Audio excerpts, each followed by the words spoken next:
வினோத வாய்ஸ் நேயர்களுக்கு வணக்கம். நான் உங்கள் கிருஷ்ணவேல். இன்றைக்கி நாம் இஸ்ரேல் பாலஸ்தீனத்தில் ஒரு சின்ன செய்தி வந்தது. அந்த செய்தியை தான் உங்களோட பகிர்ந்துக்கலான் இருக்கோம். என்ன செய்தி அப்படின்னு பார்த்தோன்னா, ஆண்டனி பிளிங்கன் முதல் கட்டமாக 3.5 பில்லியன், மில்லியன் இல்லைங்க பில்லியன், 3.5 பில்லியன் அமெரிக்க டாலர்களை ரிலீஸ் பண்ணியிருக்கார். யாருக்கு? இஸ்ரேலுக்கு. இது உலக அளவில் மிகப்பெரிய சர்ச்சையை கிளப்பியிருக்கு. அங்கே அமெரிக்காவிலையும் பெரிய சர்ச்சைகள் ஏற்பட்டிருக்கு. அது என்னன்ற செய்திகளை தான் நாம் இன்றைக்கி பார்க்க போகிறோம். அப்புறம் நண்பர்களே, புத்தகம் வாங்குவதற்கான வழக்கமான ஒரு கோரிக்கை. நம்ம இந்த வினோத வாய்ஸ் சேனல் மானிட்டைஸ் ஆகிடுச்சு, எல்லாம் உங்கள் அன்பின் ஆதரவும் காரணமாக.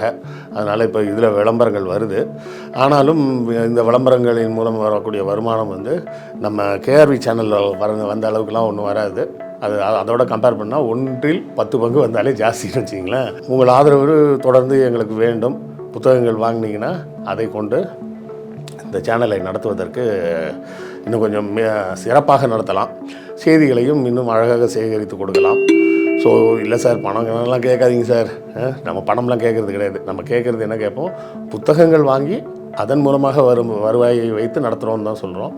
இல்லை சார், புக்கெல்லாம் வாங்குறதுக்கெல்லாம் இப்போதைக்கு முடியாது சார், படிக்கிறதுக்கே எனக்கு நேரம் இல்லை சார் அப்படி இப்படின்னு நிறைய பேர் சொல்லலாம். வெளிநாடு வாழ் மக்கள் நீங்கள் புத்தகங்கள் வாங்கணும்னா முடிஞ்ச நேரம் வாங்கினாலும் வாங்குங்க. இல்லை வேண்டாம் அப்படின்னா அமேசான்லேருந்து கிண்டில் வெர்ஷனே நீங்கள் எடுத்து படிச்சுக்கலாம். பாபர் நாமா வர உள்ள எல்லா புத்தகங்களும் அமேசான் கிண்டிலில் கூட இருக்குது. இது எல்லாம் எதுவுமே முடியாதுன்னா கூட இந்த வீடியோக்களை ஷேர் பண்ணுங்கள். ஷேர் பண்ணாலே அதுவும் ஒரு வகையால் ஆதரவு தான். லைக் போடுங்க, கமெண்ட் போடுங்க, எல்லாமே ஆதரவு தான். ஸோ ஏதாவது ஒரு வகையில் எங்கள் சேனலுக்கு தொடர்ந்து உங்கள் ஆதரவை கொடுத்து கொண்டே இருங்க. ஈரான் இஸ்ரேல் மீது போர் தொடுக்க போகிறது அப்படின்ற இந்த ஒரு சூழலில் உடனடியாக மிலிட்ரி எய்டு, இது சொல்லும்போதே என்ன தெளிவாக சொல்லியிருக்காங்கன்னா, சும்மா வேறு விஷயங்களுக்காக கொடுக்குற எய்டில் அப்படின்லாம் சொல்லலை. 3.5 பில்லியன் டாலரும் வெறுமனே மிலிட்ரிக்காக தான் கொடுக்குறோம் அப்படின்னு சொல்லியே கொடுத்துருக்குறாங்க. அதை எதிர்த்து ரிப்பப்ளிக்கன் பார்ட்டியிலேருந்து பல எதிர்ப்பு குரல்கள்லாம் வந்திருக்கு. ஆனாலும் அதை பற்றிலாம் அவர்கள் கவலைப்படவில்லை. என்ன சொல்லிட்டார் ஆண்டனி பிளிங்கன் அப்படின்னா, நம்ம ஏற்கனவே பாஸ் பண்ண பில்லு, அதுக்கு ஒரு சட்டமே பாஸ் பண்ணிட்டாங்க. 14.5 பில்லியன் டாலர் நாம் இஸ்ரேலுக்கு கொடுக்கணும், இஸ்ரேல் ஃபண்டு அப்படின்னு சொல்லியே ஏற்கனவே ஒரு பில்லு பாஸ் பண்ணிட்டாங்க. எப்போ? ஜூன் மாதமே பாஸ் பண்ணிட்டாங்க. மே மாதத்துலேயே பாஸ் பண்ணிட்டாங்கன்னு நினைக்கிறேன். அந்த பில்லில் பாஸ் பண்ணது படி 14.5 பில்லியன் டாலரில் முதல் கட்டமாக 3.5 பில்லியன் டாலர் நேற்று ரிலீஸ் பண்ணியிருக்காங்க. நேற்று இல்லை, இன்றைக்கி தான் ரிலீஸ் பண்ணுறாங்க. அப்போது அதாவது ஆகஸ்ட் 10ஆம் தேதி ரிலீஸ் பண்ணுறாங்கன்னு வைங்க. அப்போ இந்த வேலையை செய்யும்போது என்ன ரிப்பப்ளிக்கன் பார்ட்டியிலேருந்து என்ன சொல்கிறாங்கன்னா, இந்த ஃபண்டு நீ கொடுக்கறது யார் கொடுக்குறன்னா, ஏற்கனவே வார் கிரைம் அப்படின்னு சொல்லியே நிரூபிக்கப்பட்ட ஒரு இஸ்ரேலிய படை இருக்குது, அந்த படை வீரர்களுக்கும் சேர்த்து தானே கொடுக்குறீங்க அப்படின்னு சொல்லியிருக்காங்க. என்ன வார் கிரைம் அப்படின்னு பார்த்தீங்கன்னா, ஒரு 10 சோல்ஜர்ஸ், இஸ்ரேல் வீரர்கள், ஐடிஎஃபோட வீரர்கள் ஒரு 10 பேர் என்ன பண்ணியிருக்காங்க, அந்த பாலஸ்தீன கைதிகள் பிடிச்சி வச்சுருக்காங்க பார்த்தீங்களா, பிடிச்சி அவங்களெல்லாம் சும்மா தரையில் சங்கிலி போட்டு கட்டி வச்சுருக்காங்க. தரையில் சங்கிலியை அடித்து அந்த சங்கிலியை எடுத்து இவங்க காலில் கட்டி அந்த மாதிரி வச்சுருக்காங்க. அந்த மாதிரி இருந்த ஒரு இடத்துல போய் அதுலேருந்து ஒருத்தர் வெளியே கூப்பிட்டு ஒரு நபரை கொண்டு கேங் ரேப் பண்ணியிருக்காங்க. கேங் ரேப் பண்ணியிருக்காங்கன்னொடனே அது பொம்பளைன்னு நினச்சிடாதீங்க, அது ஆம்பளை. ஒரு ஆம்பளை வேணும்னு, அதாவது எந்த அளவுக்கு மென்டலாக அவனை ப்ரெஷர் கொடுக்குறதுன்றதை யோசிச்சு பாருங்கள். அந்த ஒரு நபரை, அவர் பேர்லாம் வெளியே வரல, அதை வீடியோ வேறு எடுத்திருக்காங்க. யார்? அவனுங்களே எடுத்துருக்குறாங்க.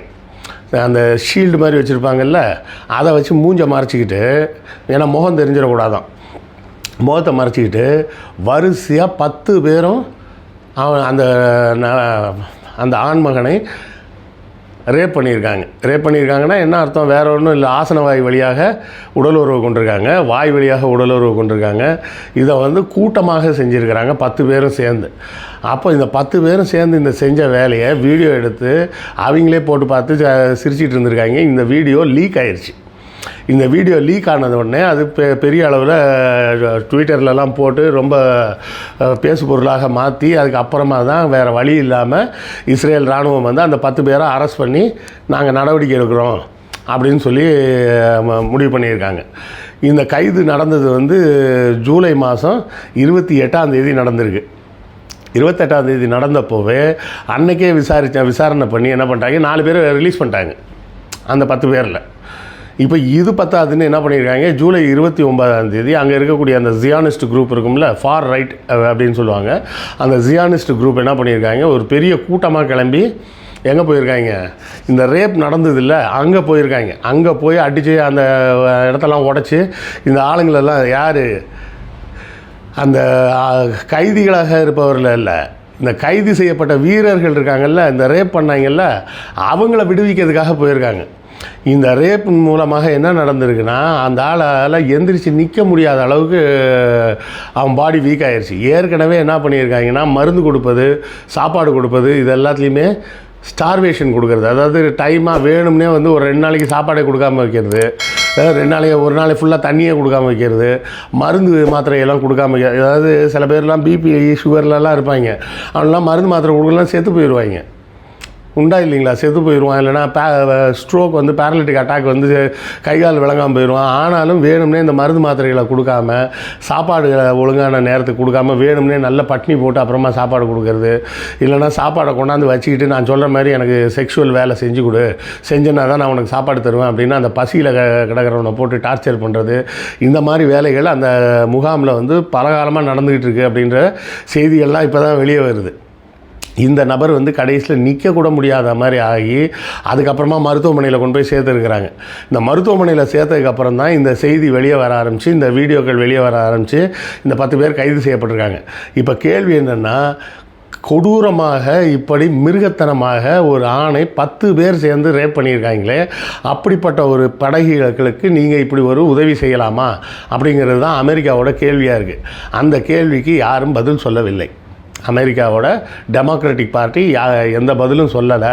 ஆண்டனி பிளிங்கன் ரொம்ப சிம்பிளாக சொல்லிட்டாரு, அதெல்லாம் எங்களுக்கு தெரியாது, நாங்கள் அதை வந்து இவர்கள் திருந்துவதற்காக தான் இந்த ஃபண்டை கொடுக்குறோம் அப்படின்ட்டாங்க. அவங்க ரிஃபார்ம் பண்ணுறதுக்கு what ever was done they have to correct it, அந்த கரெக்ஷனுக்காக தான் இந்த ஃபண்டை கொடுக்குறோம் அப்படின்னு சொல்லியிருக்காங்க.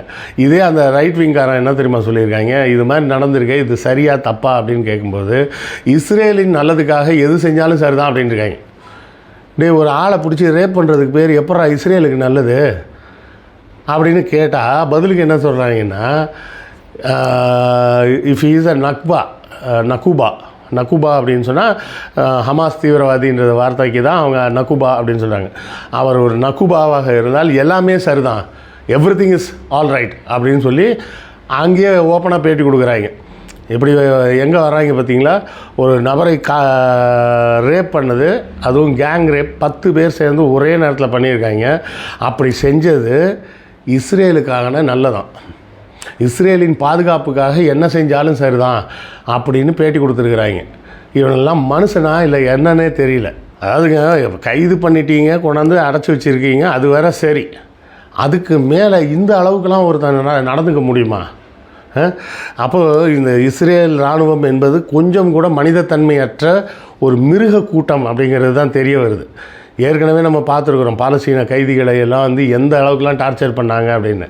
ஏற்கனவே ஒரு பெண்மணி சொன்னாங்கல்ல, 30 நாள் ட்ரெஸ் இல்லாமல் ஒரு தனிமை ரூமில் உள்ளே படுக்க வச்சுருக்காங்க, உள்ளே போட்டு பூட்டிட்டாங்க, உள்ளே ஒரே ஒரு டாய்லெட் மட்டும் இருக்கும், வேறு ஒன்றுமே இருக்காது.